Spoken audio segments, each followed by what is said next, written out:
Nubia Z50S Pro. So when you take a look at the back of it, it looks more like a camera, doesn't it? And it's got a 35mm main camera, 50 megapixels with optical image stabilization, 50 megapixel ultra wide, and then a zoom camera which is 8 megapixels. It's a phone that is quite cheap too for the spec on offer. I wouldn't say very cheap, but it's just over 600 euros, yet you get top of the line specs here. Snapdragon 8 Gen 2, 12 gigabytes of RAM, and 256 gigabytes of UFS 4.0 storage. It's got 80-watt fast charging and a flat AMOLED screen that's 120 Hertz. The size is 6.78 inches. So I'll let you know if this phone is worth that price tag. Is it a phone you should consider? In the box here we'll find we get our Type-C to Type-C cable in red. We've got an 80-watt charger, so great to see that is included, unlike other manufacturers that are dropping that. We have some paperwork here that is in Chinese, being a Chinese phone, SIM tray tool, and this hard clear case here that has some silver around the outside. So that simply just clips in over the phone like so, and it still retains that camera look of the Z50S Pro. Now, there are a lot of things about this phone I really do like, and it's got, I think, a fantastic build quality, and I love the fact that the screen is flat here. So it is 6.78 inches. That's slightly more than the iPhone 14 Pro Max that I do have right here, and you can see they are very similar looking phones. The design of them, the frame, how it is squared off, it's almost like they decided to copy a little bit Apple with the design of it, but that's really as far as it goes, just with the frame and having the flat screen, which I'm all for, which does look good. And you see when you look down here at the bottom of it, a little bit similar there, but of course then we've got lightning connector, Type-C, the antenna lines, and it's our SIM tray there that takes 2 nano SIMs. Now the thickness of this phone is 8.6, so it is not the thinnest phone out there, and it does weigh 228 grams, so it's reasonably heavy, but still not quite as heavy as that of an iPhone 14 Pro Max. But really nice build, very good frame around it, and we've got this dedicated switch here to get into the camera mode, which is also fantastic. Really do like that.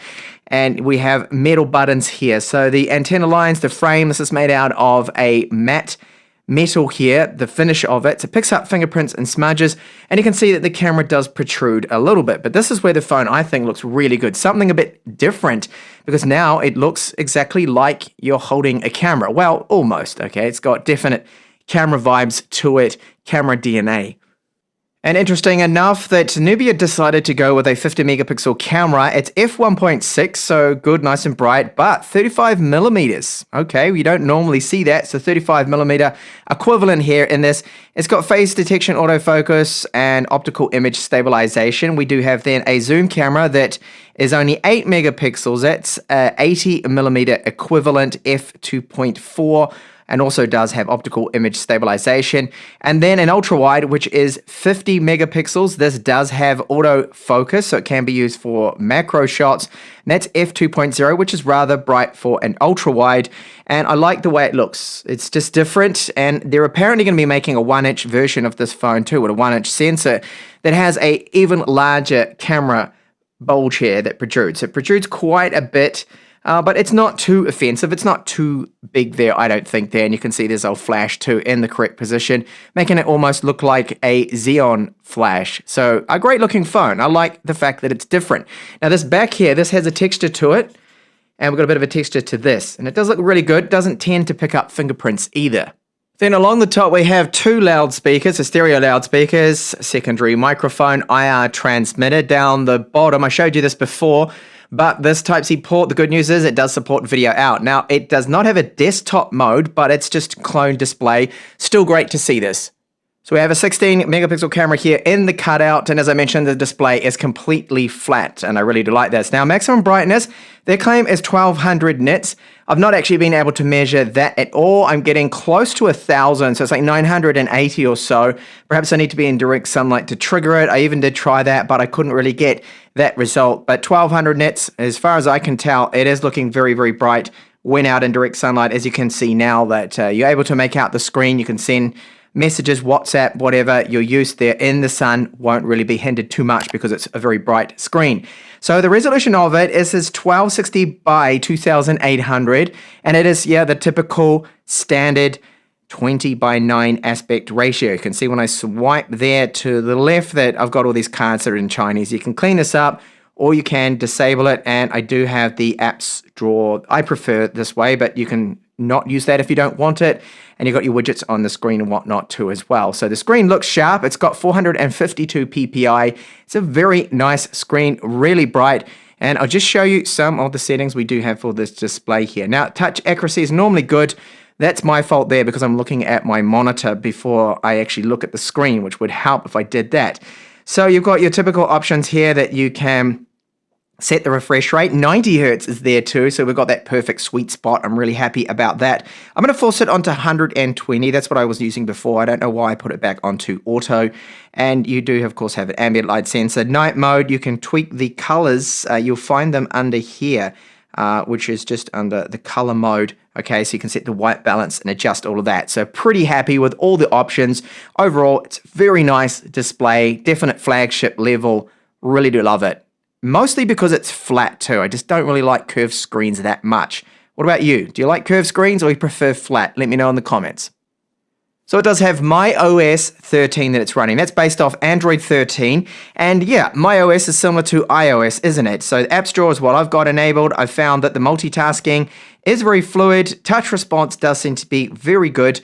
And all up, I haven't really had any problems with the performance. Now, the ROM, it takes a little while to get used to. There's quite a bit of customization too in there. So if you jump in, you can go into just a few areas like the personalized settings. There's a lot that you can tweak and change, all sorts of things, down to even the animation of the fingerprint. And of course, you've got options for the always on display, which I do have enabled. So the ROM, it has its little quirks in there and things that are more personal. I won't comment too much on that, but I think it's functional, it's fine, it's fast, it is fluid, and there are a lot of different options in here. So you've got power saving modes, turbocharge, charge separation. This is a good option to have if you intend to game a lot. So it'll be powering just from the charge of the phone and not touching the battery. That helps reduce the heat. This is a feature we've seen before with some gaming phones, and it's good just for the longevity of your battery, but also just to cut back on thermal throttling. Now, if you do jump into our About phone here, you can see it's MyOS.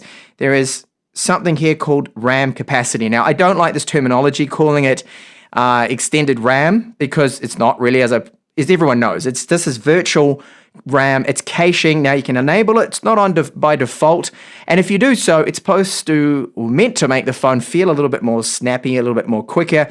But really, I've had no problems with the performance. Now you will see this, as I showed you before, there's like a little bit of Chinese in here with the cards on that side if you swipe to the left, but all up, very good performance, really fast, does not miss a beat, 120 Hertz, 120 frames per second the UI is running at. So what about 5G? No, I do not have it. I'm stuck here on 4G. Unfortunately, 5G I just can't seem to get, not where I am at the moment. 4G is working fine, so it's not as bad as the issues I had with the Xiaomi Mix Fold 3. I do wish I had 5G, but I can live without it. So just bear that in mind. Check the 5G and 4G bands that you are going to have coverage with your carrier. Good news if you're someone that likes Netflix, Amazon Prime Video, Disney Plus, all of the streaming services do run at full HD. It does support a Widevine Level 1 cert.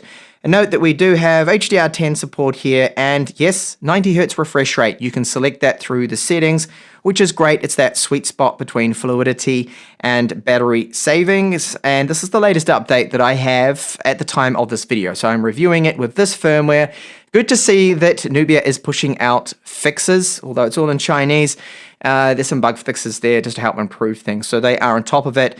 I've encountered no bugs apart from there is a big issue that I have that I can't run 3D Mark's wildlife stress test. It gets that hot that it powers itself off, or it just powers itself off due to some sort of software glitch. Not sure why that is. So camera API to support here is level 3. So that means we've got open camera support. Your Gcam ports, look for those, and any other software that needs full access to the cameras, all of them, it does have it. So that's good to see that Nubia has done that.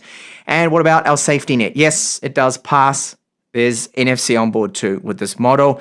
Internal storage, UFS 4.0 is very quick. You can see here, look, that is basically PCIe 3.0 SSD speeds, really fast, impressive random write speeds.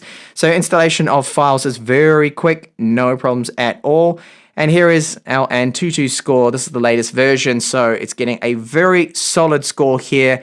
For the Snapdragon 8 Gen 2, maximum clock is that 3.36 gigahertz with this, so it's a very fast chipset, and I do like it. It runs relatively cool. It's a lot faster than the Gen 1.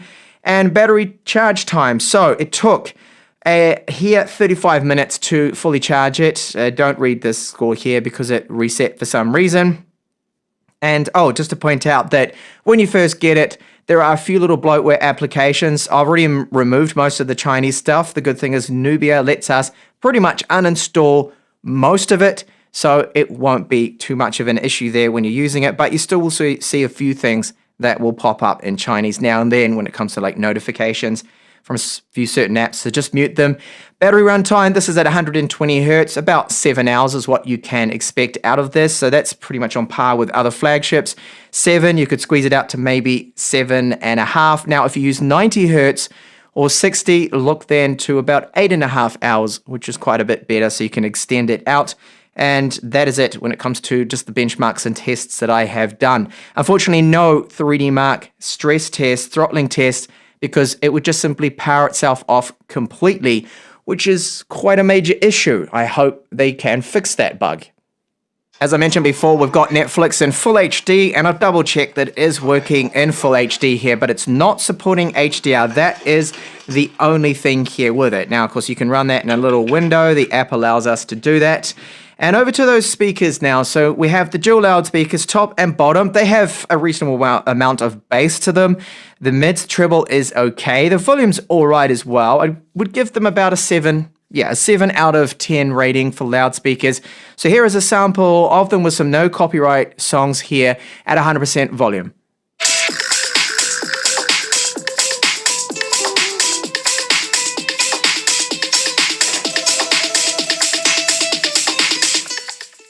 So this one is very obvious. Gaming performance, it is, yes, very good. So Genshin Impact, highest possible settings, 60 frames per second. It starts out really well. You get occasional frame dips when you move into new areas or you're fighting a lot of different enemies, but it's very good, the performance here, very solid, and a consistent frame rate too. My only concern is that issue that I showed you with 3D Mark Wildlife Extreme stress test, that after about 20 minutes of really pushing it, well, it was only 3 minutes with that test, that it powered itself off. For gaming, so far with the games I've been testing out, it hasn't done this, but I do believe there is a possibility that if it got too hot, it would simply power itself off, which is a deal breaker. So Nubia need to address this bug or this thermal issue before I could truly really get behind this phone for gamers out there. So this is the default camera app. There's a lot of options and things you can do in this, and I'll just briefly go over it. So photos by default, we've got 35mm, we have our 13 and 50 and the 80. The 80 is our zoom camera, and then 170mm, that's mostly digital and it does not look very good. I'll give you a sample of that shortly when I show you the samples there. So video.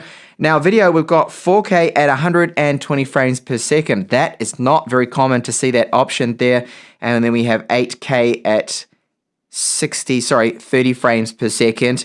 Our night mode, which we got the camera options there, so they don't let us do the super zoom on that one, only 80mm max, which does make sense. And our portrait, this is the real strength of this camera, I feel, the portrait shots and the fact that we've got the 35mm, which is really great. So you go into the street mode, you've got a lot of different settings there for that. We have the Pro mode too, so you can see lots of options we can tweak across all of the lenses. Camera family, so that just lists some different camera modes there. So there are a few things that you can test out here with the Z50S Pro. First up is our front-facing 16-megapixel camera. We don't have any electronic image stabilization with this, and it's just 1080p only for a flagship. It really should be 4K, and we should really have that electronic image stabilization. Audio bitrate isn't the greatest either. I wish they could increase this to improve upon that audio quality. So without that stabilization, you're really going to need to use a gimbal with this front-facing camera for vlog footage. Ultra wide, we've got 4K 30, 4K 60, and with the main camera even 4K 120 frames per second, which you don't see often at all with mobile phones. So this image stabilization is very good, and the day, yeah, a little bit cloudy. We've got some storms coming. I have waited and tried to get better footage but I'm running out of time here because the weather's only going to get worse with more storms forecast for us. So this is the 0.4 times with the 13mm. Now if I apply some zoom 1 times, it's not swapping the camera, so that's a bit disappointing. You can see digitally not good now with the ultra wide, so you want to keep it at that 0.4 times, and you need to know which camera you're going to start recording. Unfortunately, you just can't swap over on the fly to the other cameras. That is disappointing. This is now our 35mm main camera, and it does have optical image stabilization and electronic being applied. Focus I found to be good. Haven't really noticed any issues with it. Tends to lock on quick, as you can see. And that stabilization good. And when I apply some zoom, no, it's not going to go over to the zoom camera. It's going to stick with the main lens. So that is 2.4 times 2.7, sorry, digital zoom. That's now 2.4. If you go on further, it's only going to look worse. As you can see, it starts to look a bit blurry there. So you want to start out, as I mentioned just before, with the camera you plan to record on. If you need that zoom, then start using the zoom camera to record. This is the real strength of this camera, is the 35mm for portrait. So the colors look very pleasant when you zoom in. This is the 80mm, this shot here with portrait looking very good. A little bit soft, the tones there. And now with the portrait mode fully on, it's blurred the background. The stitching looks reasonably good. Skin tones a little soft, and this one of my cat hair Vera is just the plain 35mm. Some good background blur there. But something like a bright flower here, it's clipping the reds oversaturated, so some optimization needed. Again, I'm loving the background blur here. Subject is in focus, looks reasonably good, but it's struggling again with the bright colors, especially flowers. And of course, being a 35mm lens, you have less field of view. You're quite close to your subject, which some people may like, but others might not. Ultra-wide shots don't come out too bad. Do remember this was a cloudy, overcast day, but if you do crop in a little bit, you'll notice around the edges there is a tendency to have a bit of noise with these shots.